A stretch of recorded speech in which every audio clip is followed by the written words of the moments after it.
Hello, my name is James Marvel, and I'm the stage director for New Orleans Opera's upcoming production of Giancarlo Menotti's The Medium. I'd like to start by telling you a little bit about myself. This is the third show I've directed with New Orleans Opera, having directed Lucia de Lammermoor at the McAllister Auditorium shortly after Katrina, and also La Traviata in 2015. I'm really excited to return to New Orleans because New Orleans is my hometown. I was born and raised here. I went to elementary school uptown, right by Loyola, and I went to high school at De La Salle. At De La Salle, we did 5 shows a year, and they were typically shows like Macbeth or Oedipus Rex. And the director who we had there was really insightful and powerful, and the power of the theater really blew my mind. The school and the city really gave me the foundation for who and what I would become as a director. I also did forensics, speech and debate, and my speech partner was none other than Kenneth Polite, the former district attorney of New Orleans. A lot of my classmates are still up in New York doing theater, and I now serve as the director of opera at the University of Tennessee at Knoxville. And prior to that, I was living on the road for 11 years, directing 8 to 9 shows a year, all over the country and all over the world. As a child, I studied violin with members of the New Orleans Symphony and the Louisiana Philharmonic. I played violin every weekend with the Loyola University Youth Orchestra, and all that training really set me up to become an opera director, although at the time I had certainly no idea that such a thing even existed. Nobody comes to your high school on career day and says that you should be an opera director.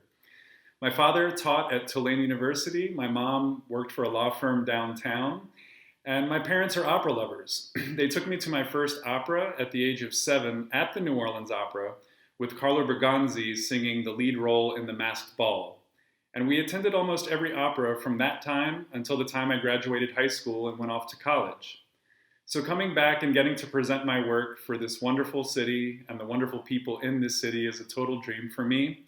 It means more to me than I could possibly express. My career has taken me all over the world, to Europe, to Africa, to Asia, to Canada, and all throughout the United States. But wherever I go, I always carry New Orleans with me. The Medium is a short, 1-hour-long opera with words and music by Giancarlo Menotti. Commissioned by Columbia University in 1946, there was a subsequent Broadway production that took place in 1947 at the Ethel Barrymore Theater. In 1951, Menotti directed a film version made to resemble a film noir, and that seems quite appropriate as much of the music has a very film-like quality. I first encountered the piece in 2011 and was immediately blown away by the power of the music and the originality of the story, which I found to be extremely visceral and mesmerizing from the opening chords of the music. As you hear the opening chords, you know right away that you're in for something special. Let's check out what that sounds like.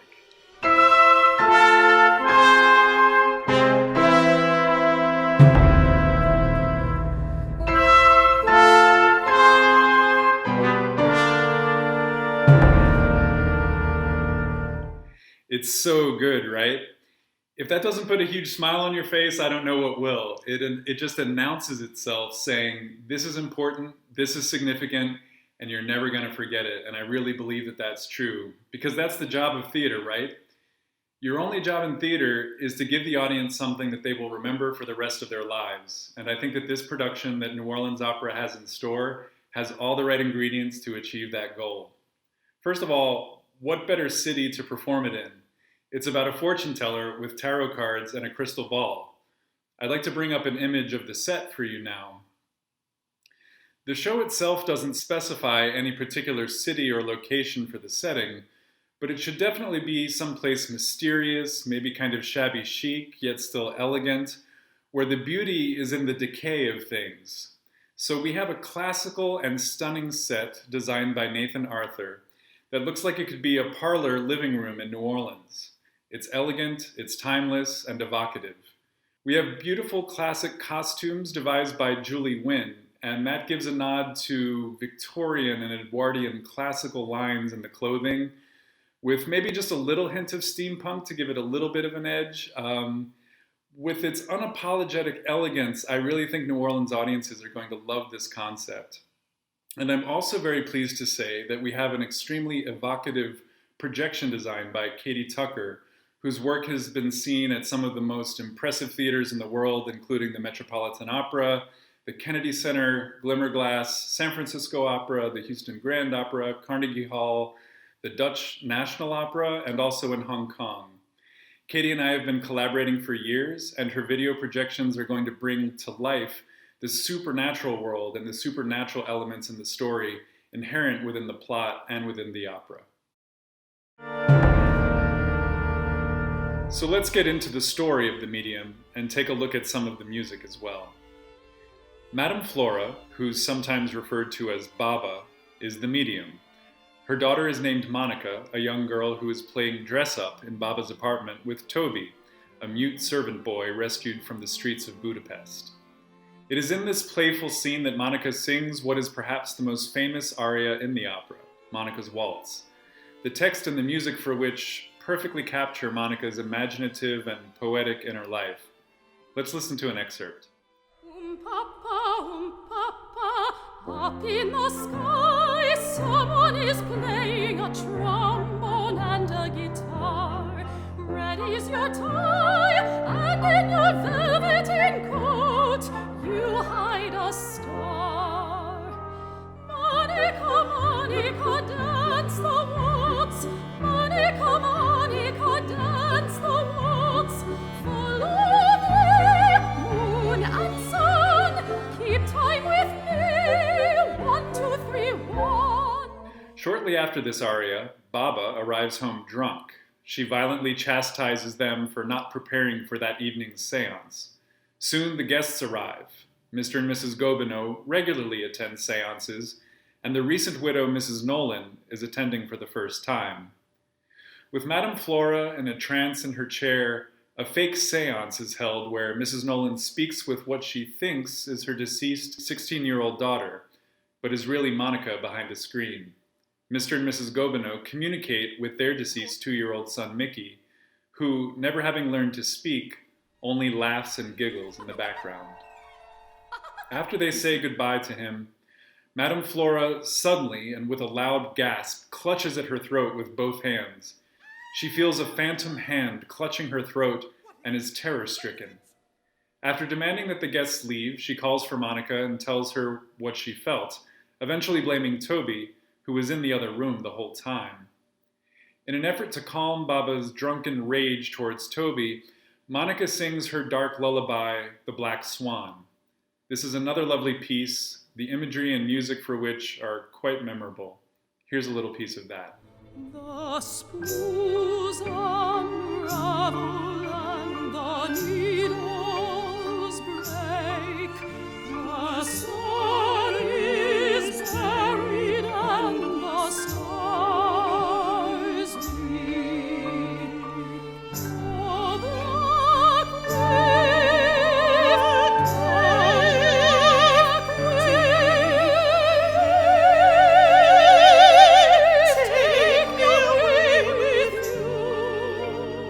The scene ends with Monica again singing the lullaby while Baba recites her Hail Marys. The next scene begins with some time having passed and begins similarly to the first part of the show. Toby is giving a puppet show for Monica. Their mutual love becomes more clear and more obvious. When Baba comes home, she resumes her accusations of Toby, sure that he knows what went on that night. The guests arrive again. Mr. and Mrs. Gobineau arrive, along with Mrs. Nolan, expecting another seance, but they're driven away by Madame Flora, who tries to convince them that the whole thing was a sham by revealing all the tricks that she and Monica used to trick them into believing that it's true. But the guests are not convinced and leave, claiming that while she may have thought she was cheating them, she was not, in fact. Once the guests are gone, she drives Toby out, despite Monica's pleas on his behalf. She tries to coax Toby into admitting it was he who grabbed her throat, with a tune that sounds like it could almost be sung by Dr. John or Tom Waits. There's a little tune that she sings called Toby, You Know I Love You, And it's just a really charming little bit of music that I'd love to play for you right now. To be, you know that I love you as if you were my own son. I'm often harsh with you, that's true. Still, if it hadn't been for me, where would you be now? With everyone gone and Monica in her room, Baba pours herself yet another drink and questions her own sanity, becoming wild with drink and eventually passing out on the couch. Once she's fallen asleep, Toby sneaks back in and tries to get into Monica's room, but finds it to be locked.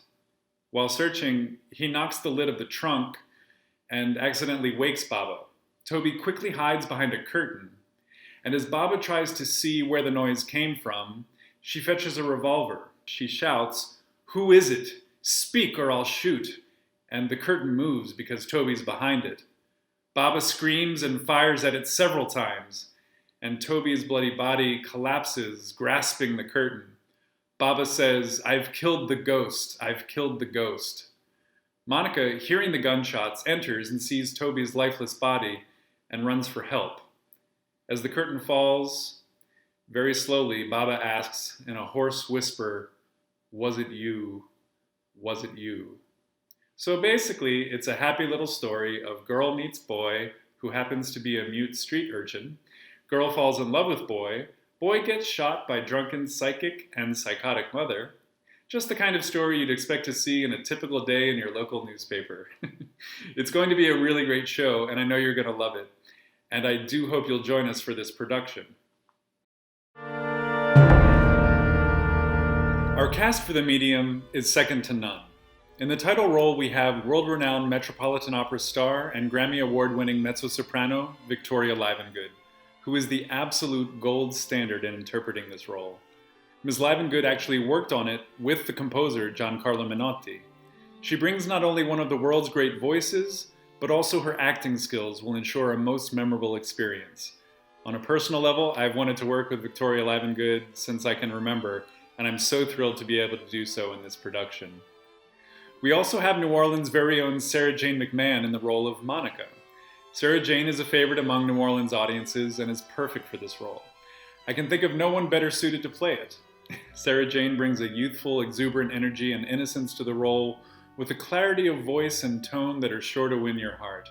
I've had the honor of working with Sarah Jane on several projects over the years, and she remains one of my very favorite colleagues. Catherine Frady will be playing Mrs. Nolan. I've worked with Catherine throughout the United States, Europe, and even South Africa. New Orleans audiences first saw Catherine in the role of Anina in La Traviata in 2015. I recently directed Catherine in the title role of Suor Angelica at Marble City Opera, and critics have referred to her as a tour de force. The Gobineaus will be played by Dennis Gypsy and Amy Fremmer. While I haven't worked with them before, I'm well aware of their reputations and I'm excited to collaborate with them. Dennis Gypsy is a faculty member at LSU, and I have many friends there who speak so very highly of him and of his talent and his interpretive skills. Amy Fremmer is a wonderful soprano who teaches at Newcomb, whose career singing opera, concert, oratorio is well known to me. Her dramatic and vocal versatility will serve this production exceedingly well. And last but not least, we have Maestro Robert Lyle, who is truly one of my favorite collaborators. Maestro Lyle's wit, humor, and intellect make every collaboration a truly special experience for me. His extensive knowledge of opera and the history of opera in New Orleans is a national treasure, and I look forward to any opportunity I have to listen to him speak in public or in private, or to collaborate with him on a project such as this. Our first production together was in 2007, and we share a passion for this piece that I believe will yield a tremendous result. I'd also like to commend Claire Borovac, Carol Rausch, Sarah McCall, and the entire team at New Orleans Opera for the clarity and foresight they have demonstrated in navigating the tricky task of producing opera safely in a pandemic. Their leadership, flexibility, grace have made this complicated logistical process seem comparatively effortless and pleasant. The The New Orleans Opera has been an important part of my life since I was 7 years old. This production is going to be really tremendous and powerful and gripping, and we thank you for supporting the arts in New Orleans.